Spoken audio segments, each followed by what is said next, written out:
G'day, g'day. Thanks for joining me today.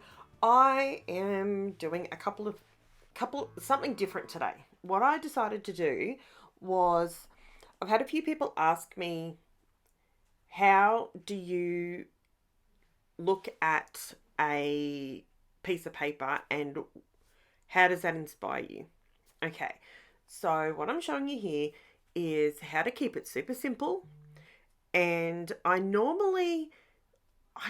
quite often lean towards a white background, but in this case, I'm using the Lemoncraft Wood Patterns collection. Now, I didn't get any ephemera or anything like that from this particular company. All I've done is fussy cut some flowers out of one of the sheets of paper, and this is what you can come up with. You don't always need all of the everything. I know that sounds insane, but you don't always need every bit of ephemera, every sticker, all the things. Sometimes when we're telling a story, like this particular story that I'm scrapbooking, is about my daughter. Now, she has given me permission to discuss that she does have a couple of health conditions, and one of them is ulcerative colitis. Now, if you know what that is, you know the battles that a child at the age of 3 onwards would have had. Now, the reason I'm scrapbooking this is because this was a part, she had come good after a lot of treatment, etc. And she wanted to do a sport. She wanted to be like the other kids. She was only, I think Ange was 4 or 5 in this. No, I think she was 5.5. In this, so she was prep. Here in Australia, we call prep. So we have, well, in Queensland we have daycare, and then we go to kindy, which is like pre going to school, and then we have prep, which is used to be preschool. So we have prep, which is how old Ange was in these photos, and then it goes on to grade 1, 2, 3, 4, right up to grade 12, and then on to uni, etc. So she was only in prep in these photos, and the reason I'm scrapping them is because even though she really, really desperately wanted to do it, unfortunately her health at that point didn't allow her to continue it. But being the scrappy mum that I am, I took photos. It was a short lived piece of her childhood, but it was a good, positive, happy time. And there was a lot of very trying times around this for her in a health perspective. And after this, there was even more. So Ange has given me permission to discuss all of this, and I will make sure that I keep it, um, hopefully, so it doesn't trigger anybody, and I will give you warnings, down the track when I discuss anything. But yeah, it was I want to do this.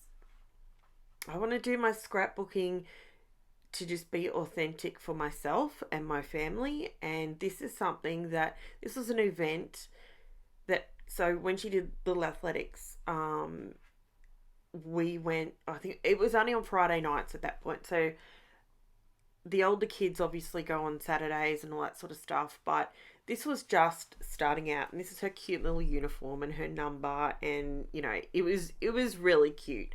Unfortunately, as I said, we couldn't continue it, but yeah, she's yeah, she was a cutie. She loved it. Now, now I've said all that. So I used the ground espresso distress ink. And what I've done is I've gone around, all of this stuff is just fussy cut out of the back sheet out of the paper pad. And I'm just making it work just with the pieces that I got from there. I do use some Creative Memories classy stickers. Classy?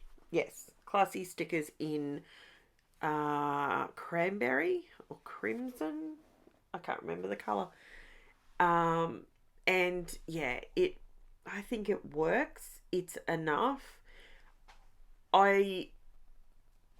Where I'm pointing there, that's where I'm actually that's where I journaled on it. But as I said, I do, if you're new to my channel, I quite often do my journaling after I take all my photos because that's the private part of it for me. And yeah, so I keep, this is a great thing. Now, I have seen this on a couple of this is not my invention. Is that what we would call it? I've seen a few of the American ladies that I follow, and I'm subscribed to their YouTube channels, and they use wax paper, and pretty much when they're, I don't know if they do that all the time, but when you're doing a video, you have to be sort of uber organized so that everything is really organized and you can get it to all flow. It's not like, when you're scrapping and it's just you and you're in your craft room or on your table or wherever you choose to be scrapping at the time. You can put a few things down and go, oh, I remember I've got something, I can go and get that from that box. And, and that's how you scrap. That's how it is, You can't really do that when you're doing videos. You sort of have to, you really have to, there's my working box. You have to be really organized. Now, something that has helped me is I bought some wax paper. Now, I had to buy it from Amazon for all my Australian subscribers, followers. I had to buy it from Amazon AU because I could not find waxed paper here in Australia. That is just bizarre to me. I remember years ago, we used to have waxed paper. I know people don't wrap their kids' lunches in it anymore, but I know we had it. But do you think I could find it? Not a chance. Anyway, I jumped on Amazon AU and I bought myself 2 rolls. It will last me forever because I just keep reusing the same piece. So I'll probably never need to buy it ever again. But it's a huge help because did you see how I put the letters on it and you can see through it? So you can literally move it around and position it where before you glue it down. So good. Awesome tip. And if you're new to scrapping, I know I do have a few new people that are new to scrapbooking. It saves you having to glue things down, lift them up, move them, try and get them off, not wreck your paper. It's so much better. It really is. It's awesome. Great trick. Who it was I saw doing it, I can't remember offhand, but I will throw it out there that the credit goes to one of the people I follow in America. I can tell you that. Now, this is pretty much, okay, so I show you the close-up here, and I've sped it up because I actually do change just here. So what I'm doing, I haven't put gesso or anything on this. This is just the same ink that I put around the edges in the dark to get the dark edges. But what I decided to do is create a little bit of a shadow, sort of a shadow. Not for the purists, it's not perfect because it's, I see I'm doing it up above there, so it's not perfect, but I wanted to create a little bit more interest. I'm not adding any more ephemera. It's the same ink that I used before. I just added a bit of water to it to make it sort of like a watercolor. and it just adds an extra bit of dimension. I haven't made anything 3D. Oh, hang on, I tell a lie, I did. The last lot of flowers that I put on the bottom, I did raise those up on a bit of foam, but that's just the fun foam I buy from Spotlight. In the kids crafting section, if you're an Aussie and you want to know where to get that from, that's where I get it from.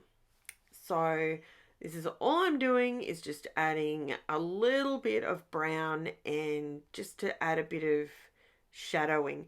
But I didn't introduce a new color or anything. It's just exactly the same.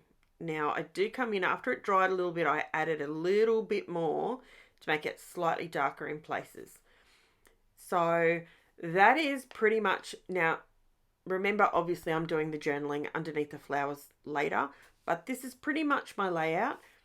So if you have already subscribed, thank you and welcome back. If you haven't subscribed, I'd really encourage you to do it, because there's two reasons. I might do things completely differently to you, and you might find one thing that I do that you could add to your scrapbooking style, and it, you won't necessarily copy the whole thing, but you might find something that you haven't seen done before. So thank you so much. Please like and subscribe before you leave. That would be amazing. That would really help my channel get seen by a lot more people, and that would be awesome. Thanks, guys. Bye for now.